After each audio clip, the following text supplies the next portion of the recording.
반갑습니다. 반갑습니다. 오늘 말씀드릴 제목은 작은 돌멩이로 흔적을 남깁니다 라는 제목입니다. 네, 그 잔디를 깎다 보니까요, 큰 바위 자리만 흔적이 남는 게 아니고 작은 돌멩이가 있던 자리에도 흔적이 남더라고요. 그 작은 돌멩이지만 거기 그 자리에서는 이제 잔디가 안 자라고 눌려 있고 이런 무게가 있어요. 우리가 겉으로 볼 때 크고 또 멋있어 보이고 이런 것만 가치 있는 것으로 생각되는데, 그게 보이지 않는 작은 것이라도 그 작은 것이 가지고 있는 가치, 또 그 무게가 누구에게나 다 있다고 하는 겁니다. 내가 비록 작더라도 삶의 흔적이 뚜렷이 남아요. 여러분들이 생각할 때 자기의 삶이 작아요, 커요? 작은 것 같습니까? 큰 것 같습니까? 아주 보잘것없이 작다고 생각해요? 아니면 내가 정말 중요한 사람이다 이렇게 생각해요? 또 뭐 그때그때 다르다 하려고 그랬죠? 네. 이게 자꾸 울리네. 네. 작다고 포기하고 또 실수에 주저앉으면 그 사람은 작은 사람이 되는 거예요. 그러니까 내가 지금은 부족하고 작지만 포기하지 않은 사람은 결국은 그걸 이룰 수가 있죠. 꾸준히 작은 것이 모아지면 그거를 크게 이룰 수가 있어요. 그리고 한두 번 실수를 했다고 해서 그 자리에 멈춰버리는 게 아니고, 그 사람이 실수를 만회하기 위해서 더 노력하면 이런 것들이 오히려 더 깊은 깨달음을 주기도 하더라고요. 하여튼 교무님이 제가 건강하셨는데 허리를 다쳐가지고 허리가 아프게 됐어요. 그래서 병원에 치료를 자꾸 다니다 보니까 그동안에는 나만 볼 수 있었어요.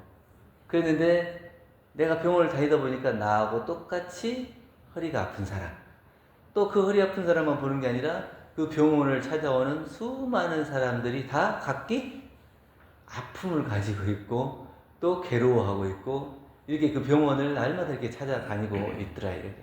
근데 내가 아프지 않았을 때는 병원 갈 일이 없잖아요. 근데 아프고 나서 비로소 다른 사람의 아픔을 볼 수 있게 돼요. 그건 뭐냐면 내가 더 많은 것을 볼 수 있고 더 많은 사람들에게 관심을 가질 수 있는 마음으로 바뀐다는 거예요. 그러니까 내가 아픈 것이 그럴 때는 어떻게 돼요? 은혜가 되는 거죠. 내가 아픔으로 인해서 더 많은 것을 볼 수 있고 더 많은 사람들의 아픔도 바라볼 수 있는 그런 깨달음이 있기 때문에 아픔을 통해서 자신의 안목이 조금 더 커지는 거예요. 그러니까 우리가 살아가는 데 있어서 실수도 하고 주저앉기도 하고 그러지만 그것이 그냥 거기서 머물러 버리는 게 아니고 그걸 통해서 얼마나 나는 성장할 수 있을 것인가, 이것을 본다면 그 사람은 성장해 가는 거예요. 그런데 자기의 아픔과 실수만 계속 쳐다보고 있으면 나는 잘못하는 사람, 항상 실수하는 사람, 이렇게 하면 자기의 인생에서는 실수와 좌절만 보이는 거예요. 성공이 보이지 않아요. 딤플 효과라고 그러는데, 골프공 보셨죠? 골프공 보면 이렇게 싹싹 이렇게 조금씩 깎여 있잖아요. 이걸 이제 딤플이라고 그러는데, 보통 공들은 둥그렇게 생겼어요. 던지면 그게 바람이 이렇게 싹 지나가는데, 골프공을 이렇게 조금씩 이렇게 깎아놓은 그 딤플로 인해 가지고 난기를 만들어서 공 표면을 따라서 바람 더 오랫동안 이렇게 흐르게 해가지고 더 멀리 공이 날아갈 수 있게 하는 그런 효과를 준다고 해요. 이걸 비유해서 말하자면 잔병 치료하는 사람이 건강한 사람에 비해서 오래 살기도 한다. 그러니까 이걸 갖다가 딤플 효과라고도 한다 그래요. 옛날부터 우리 말에는 뭐래서 고로롱 80 이렇게 얘기잖아요. 어렸을 때 정치하는 사람은 80을 넘겨서 사는데, 항상 건강한 사람들은 어느 날 갑자기 크게 돼. 그러니까 늘 아픈 사람은 그 아픔을 알고 내가 뭘 조심해야 될지를 알고 챙기는 거예요. 내가 아픔이 있음으로 인해서 나를 더 살피게 되는 거죠. 근데 안 아픈 사람은 항상 건강할 줄 알아요. 그러니까 막 뭐 사이클 타고 테니스 치고 또 뭐 수영하고 이러다 그 다음날 보면은 심장마비로 가 있고 이런 경우가 많더라고요. 그런 사람들 내가 건강하기 때문에 전혀 준비가 안 된 사람. 난기를 맞았을 때 그냥 축 지나가 버리는 거예요. 근데 거기에서 평소에 아픈 사람은 내가 어떻게 대처하고 어떻게 이 아픔을 견딜 것인가 하는 것이 자꾸 반복적으로 연습이 돼 있기 때문에 조금 아프면 그걸 대비하고 준비하고 이렇게 살아간다는 겁니다. 그래서 잘생기지 못한 외모를 지혜와 인격으로 바꿔가지고 그 사람에서 존경받게 돼요. 그러니까 내가 인물이 좀 덜 생겼다 하더라도 인물이 덜 생긴 걸로 끝나는 게 아니고 내가 인물은 비록 좀 덜 생겼지만 그 사람이 가지고 있는 인품, 인격, 그리고 다른 사람에게 대하는 친절 이런 것들이 있으면 그 사람이 못생겼다고 얘기 안 해요. 그 사람이 나한테 좋은 사람이다. 이렇게 잘생겼다. 잘생긴 것은 그냥 보고 스쳐 지나가는 거예요. 근데 저 사람이 나한테 좋은 사람이라고 하는 것은 나하고 관계가 있는 거예요. 잘생긴 것은 나하고 관계가 없어요. 그 사람의 몫인 것이고 좋은 사람이라는 것은 이미 나와 관계가 형성된 거다. 우리는 좋은 사람이 돼야 되는 거지 잘생긴 사람이 돼야 되는 거냐.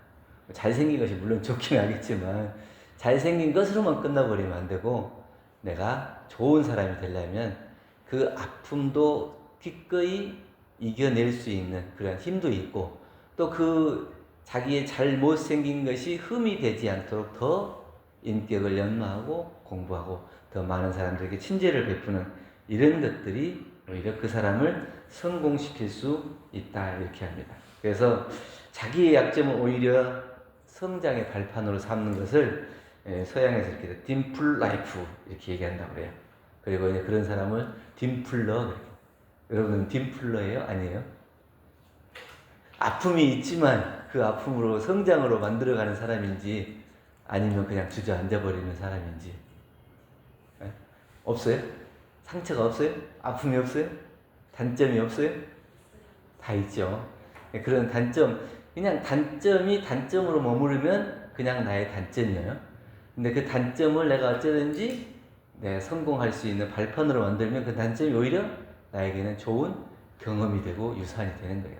그걸 통해서 내가 보지 못하는 걸 볼 수 있고 내가 생각지 못하는 걸 생각하고 더 성장, 발전할 수 있는 기회가 되기 때문에 그것이 단점이 오히려 나에게 더 좋은 영향을 미친다. 그래서 배움의 기회를 놓친 사람이 한층 더 분발하고 노력해서 더 많이 배운 사람, 이런 사람이 현명하고 지혜가 있는 사람이지 지금 당장 잘 나가는 사람, 그 사람이 영원히 잘 나갈 것 같은데 안 그렇더라고요. 학교 다닐 때 1등 하던 사람이 계속 1등이든가요? 아니에요. 학교 다닐 때 1등 하던 사람이 뭐 조금 이렇게 해서 나중에 보면은 학교 다닐 때 꼴등하던 사람보다 더 안 되는 경우도 많아요. 그러니까 현재에 내가 어떤 것을 가지고 있느냐 보다는 그거를 통해서 내가 얼마나 성장할 수 있느냐 이걸 만들어내는 사람이 딤플러인 거예요. 그래서 완벽주의자 좋아하십니까? 여러분 일할 때 주로 완벽주의자 좋아하잖아요. 회사에서는 보통 일을 완벽하게 처리하고 또 칭찬받고 진급하고 이러는 걸 바라잖아요. 근데 완벽한 일 처리가 있어요? 밤새 가지고 다 했는데도 또 부족한 것이 보이고 또 부족한 것이 보이고 계속 부족한 것이 보이더라고. 근데 그 부족한 것이 보이면 어떻게 또 그 부족한 것을 채워나가는 것이 우리의 하는 일이잖아요. 그리고 완벽주의자는 자기 스스로 완벽해지고 싶은 마음은 있지만 오히려 자기 주위에 상처를 입는 사람을 많이 만들어요. 그게 굉장히 아이러니죠. 자기가 완벽해지고 싶은데 자기 주변에는 자기를 떠나는 사람들이 더 많아요. 완벽주의자라고 하는 거는요, 나만 완벽하면 되는 게 아니고 같이 함께 행복한 사람이 이게 완벽한 것이지 나는 잘 나가고 나는 참 좋고 저 사람은 아무리 상처를 입고 못 되더라도 나하고는 관계없어 이렇게 살아서는 안 된다는 거예요. 그러면 그 사람은 완벽주의자가 아니에요. 그냥 다른 사람을 이용하는 사람일 뿐이에요. 완벽주의자가 아니에요. 그렇기 때문에 불교의 보왕 삼매론에서도 이런 얘기가 있습니다. 몸에 병이 없기를 바라지 마라. 몸에 병이 없으면 탐욕이 생기기 쉽나니 그래서 성인이 말씀하시기를 병고로서 양약을 삼으라. 아프지 않을 수가 없잖아요. 우리가 그냥 생로병사는 정해진 이치예요. 자연의 변화의 이치예요. 그래서 태어나면 늙고 병들어 죽는 거예요. 우리 병원에 계시니까 아픈 사람들 많이 오시잖아요. 안 아팠으면 좋겠다 하지만 안 아플 수가 없는 거 아니에요? 근데 아픈데 그 아픔을 내가 어떻게 받아들이고 또 어떻게 나의 성장 과정으로 만들 것인가, 이것이 더 중요한 것이지 아프지 않을 수는 없어요. 아이가 넘어지지 않으면 클 수 있어요? 못 커요. 넘어지면서 일어나는 법을 아는 거고 또 일어날 수 있는 힘을 얻는 거예요. 근데 넘어졌다 해서 거기에 머물러 버리면 못 크는 거예요.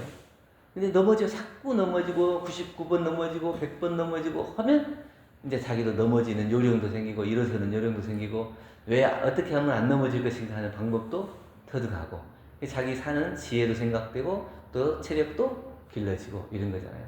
그러면 병이 문제예요? 아니면 그 병을 극복하는 마음이 문제예요? 그 병을 극복하는 마음이 문제예요. 병은 누구에게 와요? 뭐 작은 감기로부터 해가지고 큰 병까지도 올 수 있죠. 근데 그 병이 왔다 해서 왜 나는 이렇게 병이 왔는가? 그러고 신세만 한탄하고 전생의 업장만 원망하면서 그렇게 살 거예요? 그 온 것은 온 것이고 그러면 나는 어떻게 할 것인가? 이것이 우리가 내가 작은 돌멩이로 남을 것이냐 아니면 큰 돌멩이로 갈 것이냐 이런 거죠. 작은 돌멩이도 흔적을 남기는데 더 큰 돌멩이, 더 큰 흔적을 남길 수 있겠죠. 근데 작은 돌멩이, 큰 돌멩이뿐만 아니라 자기가 그 아픔을 어떻게 승화해내는가 하는 것이 더 큰 인생의 깊은 흔적을 남길 수가 있다고 하는 겁니다. 살아가는 모든 것은 진리의 바탕 위에서 나타난 결과예요. 근데 감사로 채색을 하는 사람은 잠깐 원망이 좀 나타난다 하더라도 다 감사로 다시 물들 수가 있어요. 근데 원망으로 채색해 오면 잠깐 감사가 나타나면 다시 원망으로 물들어 버려요. 그러니까 얼마만큼 많은 것을 감사하느냐에 따라서 작은 아픔과 원망은 다시 감사할 수 있는 마음으로 되는데, 원망하는 사람, 채색을 원망으로 해놓은 사람은 잠깐 고마운 일이 있어도 다 그것마저도 미움과 원망으로 바뀔 수가 있게 된다는 거예요. 그렇기 때문에 우리가 살아가다 보면 그런 경우가 있더라고요. 그 작은 아픔이 보여요. 그럼 그 작은 아픔은 전체의 아픔이 아니에요. 그 밑에 보이지 않는 커다란 은혜 속에 나타난 작은 아픔이거든요. 근데 그걸 보고 전부를 다 아픔이라고 생각하고 원망하고 미워하고 이렇게 살아간다. 그 작은 아픔 밑에 깔려있는 보이지 않는 커다란 은혜를 볼 수 있어야 우리가 성장할 수 있는 배경이 된다고 하는 겁니다. 정산동 사님께서는 원리편 28장에 말씀해 주셨습니다. 내가 조금 부족한 자리, 고생된 자리에 있어야 앞으로 펴일 날이 있다. 천강생이란 표현한 자리는 흉방에 있으나 가리키는 곳은 길방이라. 그렇기 때문에 장차 발전될 좋은 일, 내가 지금 좀 안 좋은 위치에 있다 하더라도 그 방향에 가르치는 곳이 어디냐? 그리고 결국 우리 이론상 서원문에서 나오죠. 은생, 해. 그러니까 은혜가 나오는데 어디서 나와요? 해에서, 아픔에서, 미움에서, 그 속에서 은혜를 발견할 수 있어야 진급해 갈 수 있는 거예요. 그런데 많은 은혜 속에서도 해독만 발견하는 사람은 점점 강급으로 갈 수밖에 없죠. 그래서 누구에게나 딤플, 그러니까 아픔이 있어요. 다른 사람에게 밝히기 싫은, 또 밝힐 수 없는 이런 아픔들이 있습니다. 그러나 그 아픔을 통해서 성공의 디딤돌로 삼아서 앞으로 나아가느냐, 희망의 빛으로 나아가느냐, 아니면 그 자리에 나는 흉방에 있어, 나는 안 됐어, 나는 못 받았어, 없이 태어났어, 이런 걸로 그냥 멈춰버리느냐, 이건 자기가 밝히는 방향이 어느 쪽이냐, 이거와 관련이 있겠습니다. 누구를 만나느냐에 따라서 그 삶의 모습도 달라지고 행복도 달라질 수가 있습니다. 그래서 나는 나대로 나의 성장의 길을, 빛을 밝혀야 되겠지만, 또 내가 만나는 사람도 그런 사람들을 만나야 함께 이게 시너지가 돼요. 그래서 옛날 어떤 사람이 여행 중에서 점토라는 흙이잖아요. 좋은 흙을 이렇게 딱 만져서, 딱 만졌는데 흙에서 좋은 냄새가 나요. 그래서 왜 이렇게 흙이 좋은 냄새가 나냐 그러니까, 나는 장미꽃 아래에서 함께 있기 때문에 좋은 냄새가 나요. 그 말은 뭐겠어요? 내가 좋은 환경에 함께 있으면 그게 이제 그만큼 좋은 향기를, 그리고 내가 혹시 안 좋은 생각을 갖는다 하더라도 그 옆에 있는 사람이 더 에너지가 있고 희망차고 좋은 사람이면 나도 그쪽으로 끌려가요. 그러니까 나 혼자만 할 수 있는 일도 있고 나 혼자 안 되는 일도 있는데, 그런 것을 내 옆에서 함께 도와줄 수 있는 그런 사람이 있으면 훨씬 더 좋은 시너지가 일어날 수 있다. 그래서 정산용사님 공도편 22장에서 내가 그 사람 가까이 하면 깔아지던 공부심도 일어나고 없던 사업심도 생겨나고 의혹이나 원망심도 풀어지고 있던 걱정 근심도 사라지게 하는 사람이 있다. 여러분들은 근심 걱정을 사라지게 해주는 사람이에요? 아니면 근심 걱정을 만들어주는 사람이에요? 그 이제 한번 내가 다른 사람의 좋은 영향을 받으려고만 생각하지 말고 나도 다른 사람에게 좋은 영향을 줄 수 있는 사람이냐. 내 스스로 아픔을 치유하고 성장해 가는 사람은 나의 모습을 보고 내 옆에 사람도 그 모습에 감화를 받고 영향을 받아서 함께 그 사람이 막 힘들어하고 괴로워하고 그러다가도 저 사람도 저렇게 사는데 나도 그렇게 살아야지, 이렇게 영향을 줄 수 있는 사람이 된다는 거죠. 그러니까 나는 나대로, 또 같이 함께 하는 사람들은 함께 하는 사람들이 같이 성공하고 기쁨의 길로 나아갈 수 있도록 내게 주어진 아픔과 실수와 또 그 좌절들이 나의 성공하는 데 디딤돌이 될 뿐이지, 그걸로 인해서 내가 주저앉아서 멈춰버리고 더 이상 나갈 수 없는 그런 실패자로 그냥 남아버리고 그럴 필요는 없다는 겁니다. 그래서 작고 소홀히, 작은 것이라고 소홀히 해서는 안 돼요. 그 작은 것이 앞으로 얼마만큼 성장할지 몰라요. 내 마음속에 아직 자리 잡지 못한 희망, 그리고 내 꿈, 이런 것들이 꼭 꿈이 꼭 어려서 청소년들만 있는 게 아니에요.